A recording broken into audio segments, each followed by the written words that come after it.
Hello my dear students of grade 8. Welcome to the commerce class, and today's lesson is lesson number 4, accounting, and this is going to be the first segment of this lesson.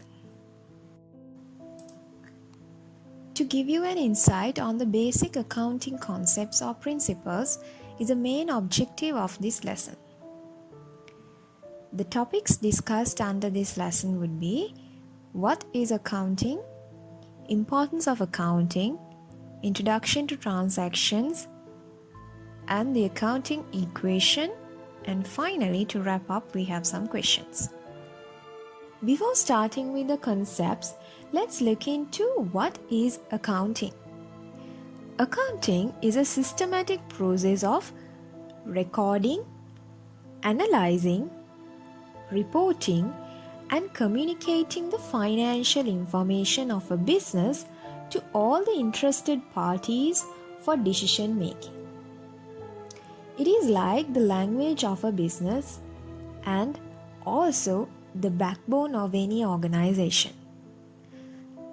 Some of the basic accounting terms that you will come across in this lesson and the future lessons under accounting would be assets, liabilities, capital, equity, revenue, expenses, balance sheet, trial balance, double entry.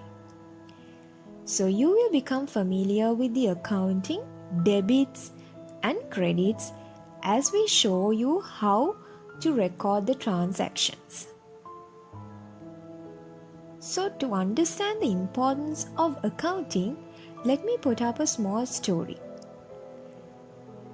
If there is a person called Paul who started a business of selling wooden ornaments to foreigners that visit coastal areas.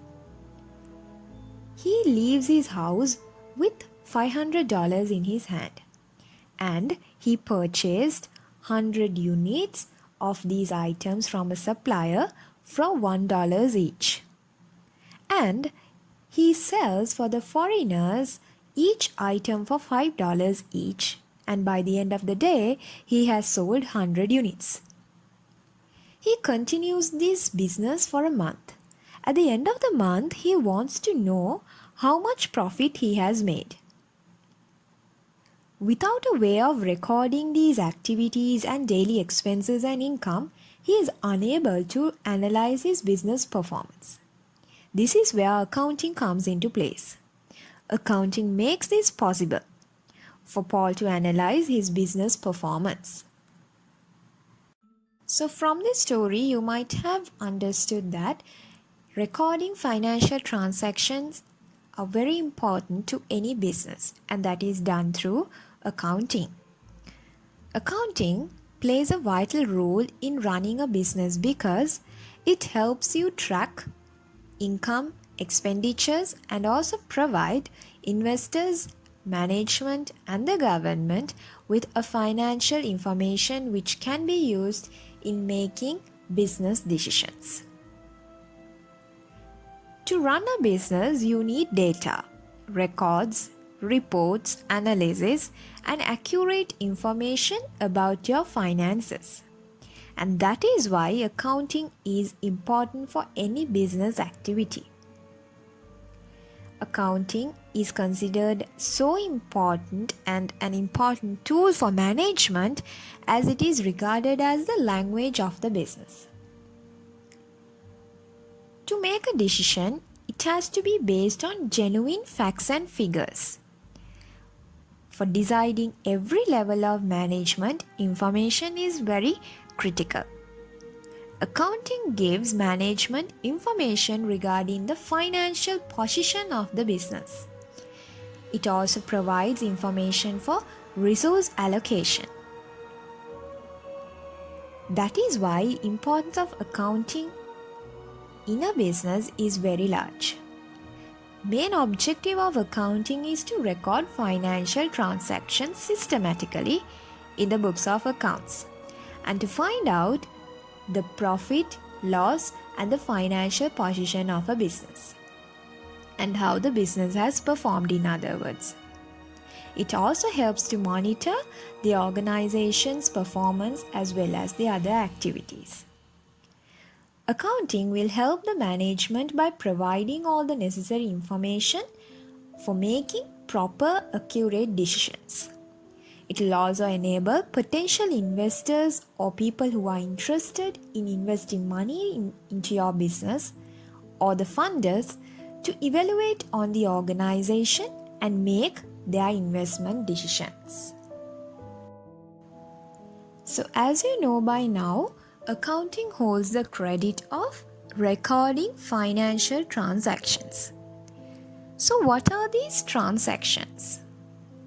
Have you ever come across a business transaction? Let's find it out. Business transactions are businesses' economic events recorded by accountants.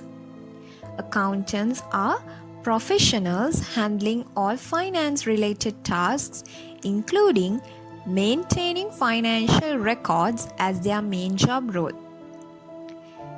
Here is a set of examples of some very common business transactions that might occur in any business. Investing money to start a business. Buying goods, selling goods, buying a land for a business, obtaining a bank loan, then repaying off the loan, depositing cash to the bank, withdrawing money from the bank, paying off bills, salaries and the other expenses for the business are all business transactions. Monetary unit assumption is the accounting principle that concern about the valuation of transactions that a business record in its financial statements. In monetary unit assumption, transactions or events could be recorded in the financial statements only if they could measure in the monetary terms and cannot record the transaction that could not measure in terms of currency. The dollar is the most effective way to communicate economic activities. Only transaction that can express in monetary term that can record in financial transaction. If the business purchase inventory for $10,000 today, you can record this in financial statements because there is a money value with a valid currency.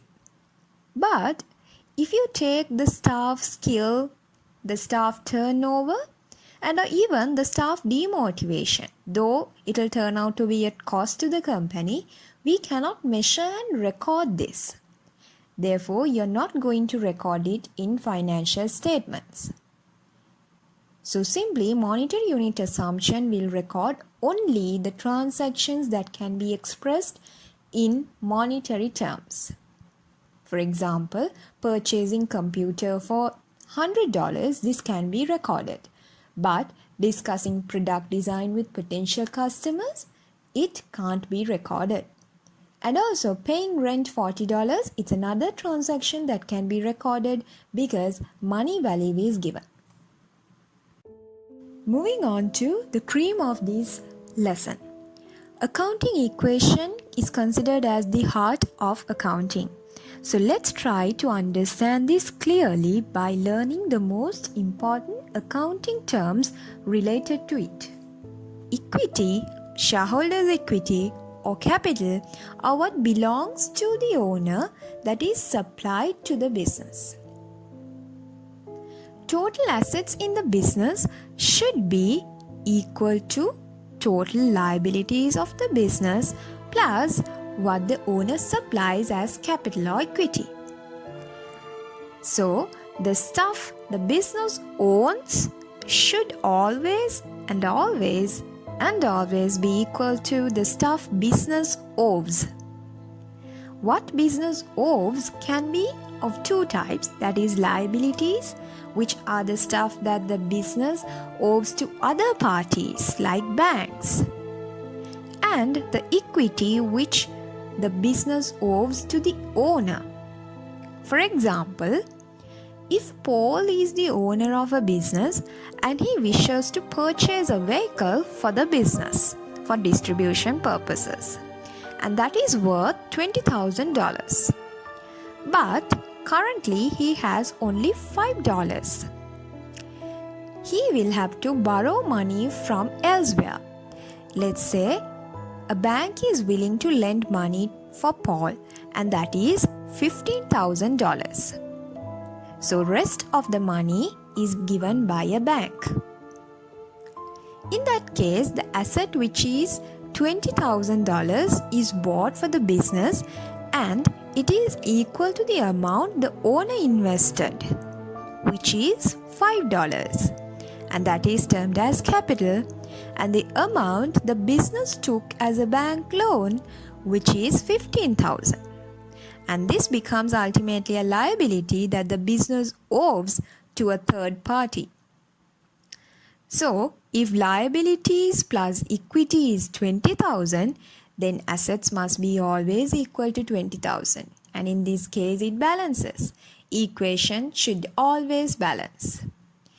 Assets equal to capital or shareholders' equity plus liabilities. Let's define the terms that we learned again.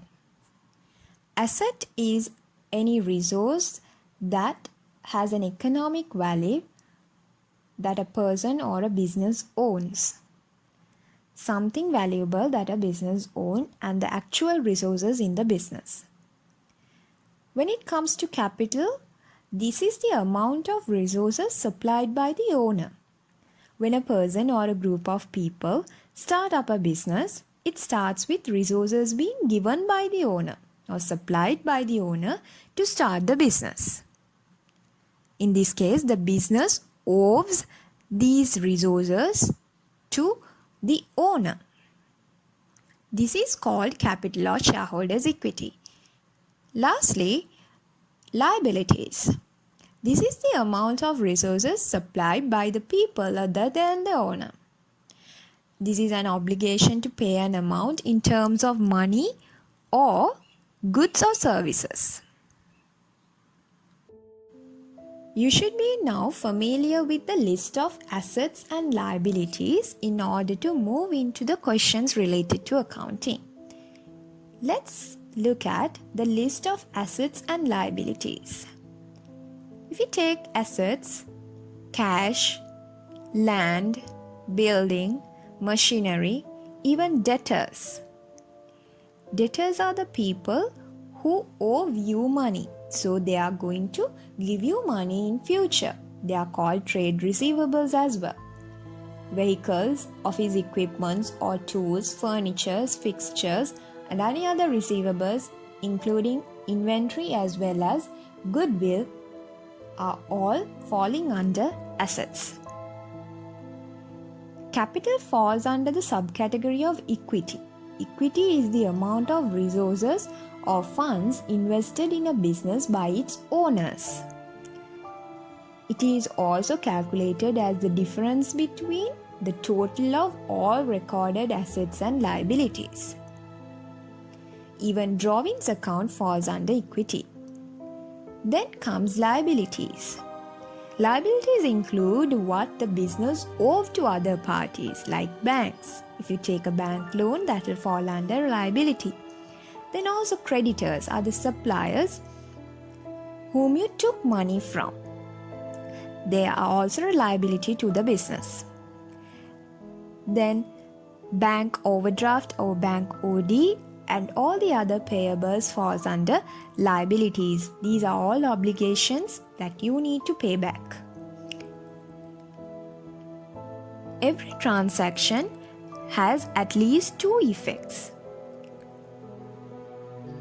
because each element is linked to one another in a way that a transaction can't affect a single account in isolation without having another effect. According to the dual impact concept, each business transaction has a dual or a two-way effect. Now, this is the principle or the foundation for double entry system, which we will be learning after learning how to enter the transactions to the accounting equation and after a thorough practice of the dual impact concept.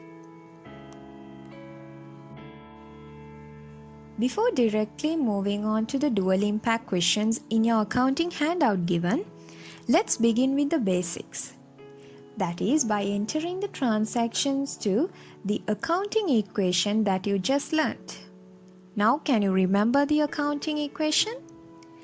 Yes, the accounting equation would be assets equal capital plus liabilities.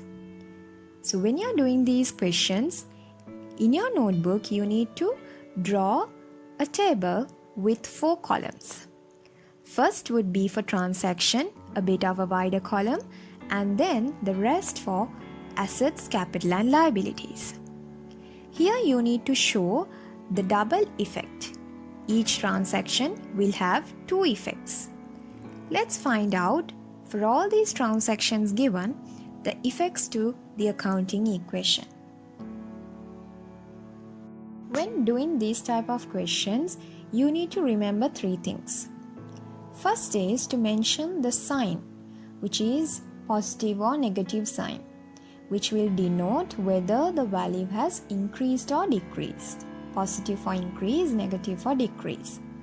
And then the amount as given in the transaction you should mention. And finally, you should remember to write inside bracket the actual asset, capital or liability which is affected by this transaction. So the first transaction says owner invested $100,000. In that case, asset and capital would be affected. So in the asset column you have to write positive 100,000 and the actual asset that will be affecting is cash. Therefore you write under assets cash, and since owner is investing money to the business or owner is supplying resources to the business as an investment, capital is also increasing. So in the capital column also you can write as the second effect positive 100,000 capital. Second transaction, purchasing goods worth $5,000.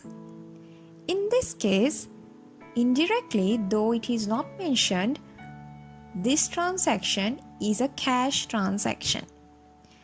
Therefore, you purchase goods by using the cash in your business.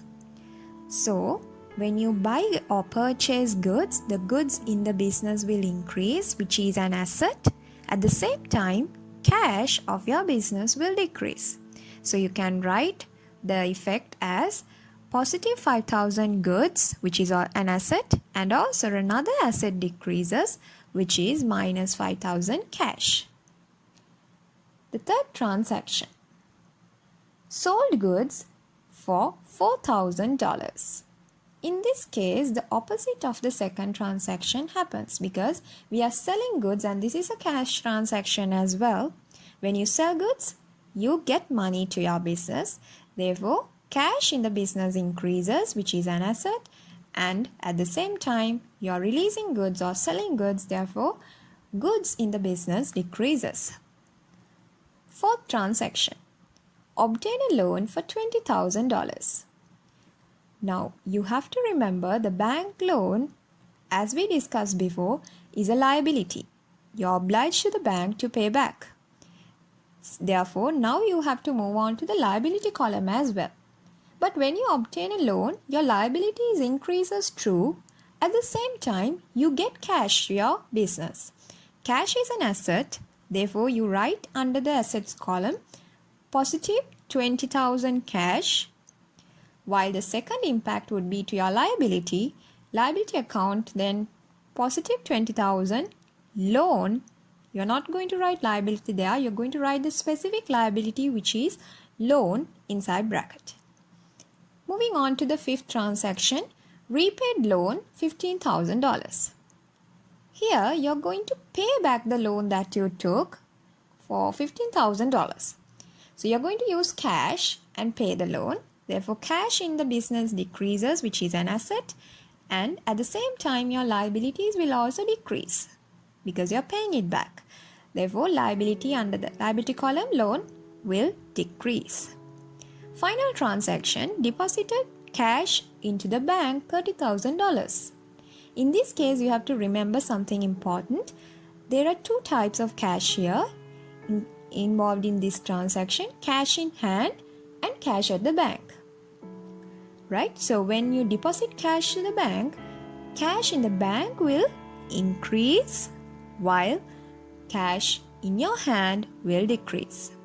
So you write minus 30,000 inside brackets cash in hand, and in the same box which is under assets, you can write positive 30,000 cash at bank. So this is how you do entering the transactions to the accounting equation. Now you can follow this method and do the rest of the questions in your writing book and do the activities in the accounting handout given as well. I'll see you all again with the second segment of this accounting lesson. Hope you have a nice day. Thank you and stay safe.